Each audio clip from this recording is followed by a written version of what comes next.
विधानसभा में माले विधायक अरूप चटर्जी और चंद्रदेव महतो के ध्यान आकर्षण में आउटसोर्सिंग कंपनी द्वारा अवैध तरीके से माइनिंग कंपनी द्वारा गुंडागर्दी का मामला आया। कई विधायकों की ओर से इसकी जांच विधानसभा की कमेटी से करवाने की मांग उठी। मंत्री दीपक बिरुआ ने भी माना कि मामला गंभीर है। मंत्री ने स्पीकर से कहा कि वे चाहे तो नियमन दे। कई विधायकों ने कहा कि कंपनी खुद को प्रशासन से भी बड़ा मानती है। स्पीकर ने कमेटी गठन की बात स्वीकार की और कहा कि कमेटी का गठन कर सदन को सूचित किया जाएगा। श्री चंद्रदेव महतो जी। अध्यक्ष महोदय, मेरा ध्यान आकर्षण बीसीसीएल के क्षेत्र संख्या 10 में जो बीसीसीएल का काम कर रही एटी देव प्रभा द्वारा बलियापुर प्रखंड के सुरुंगा और झरिया के भोरा से संबंधित था।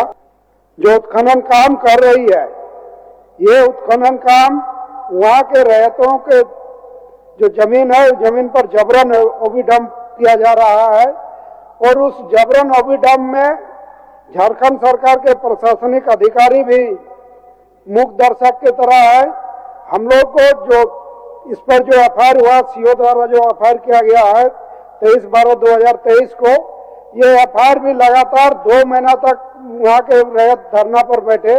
उस धरना में हम भी शामिल थे, तब ये एफआईआर हुआ। इसके बाद भी जो कार्रवाई हुई वो भी गांव के लोग लगातार आंदोलन करते हैं तभी होता है और सिर्फ यहीं तक सीमित रह जाता है। वहीं दूसरी ओर यदि आंदोलन में जाते हैं तो उस पर गांव के लोगों पर, रैयतों पर तो तुरंत कार्रवाई होती है।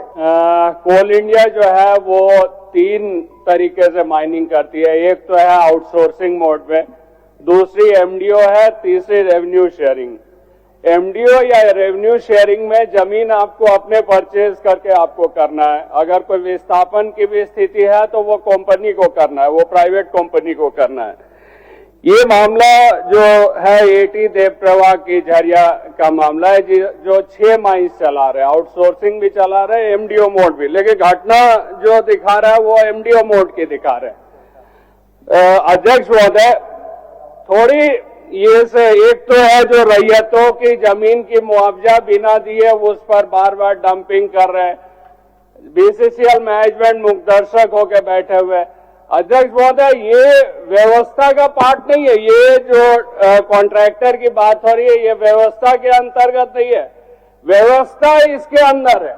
अतिक्रमण बाद का कार्रवाई चल रहा है जिसमें 2 नोटिस निर्गत की जा चुकी है। यह बात सही है, माननीय सदस्य जो बात को उठा रहे हैं कि बीसीसीएल के द्वारा या उनके किसी आउटसोर्सिंग एजेंसी के द्वारा इस तरह की कार्रवाई की जा रही है जो रहती जमीन पे अतिक्रमण किया हुआ, यह स्पष्ट बात है। लेकिन चूंकि अतिक्रमण बात का इसमें मुकदमा चल रहा है तो उसकी प्रक्रिया है, इसलिए यह करने के बाद इस पर जो है ना कार्रवाई होगी, प्रक्रिया पूरा होने के बाद। इस मांग से संबंधित जो कटौती के प्रस्ताव प्राप्त हुए हैं उनमें श्री सत्येंद्रनाथ तिवारी 100 के कटौती प्रस्ताव क्रमशः 0-2 व्यापक है। माननीय श्री सत्येंद्रनाथ तिवारी अपना उपस्थित प्रस्ताव प्रस्तुत करें, वो सदन में उपस्थित नहीं है।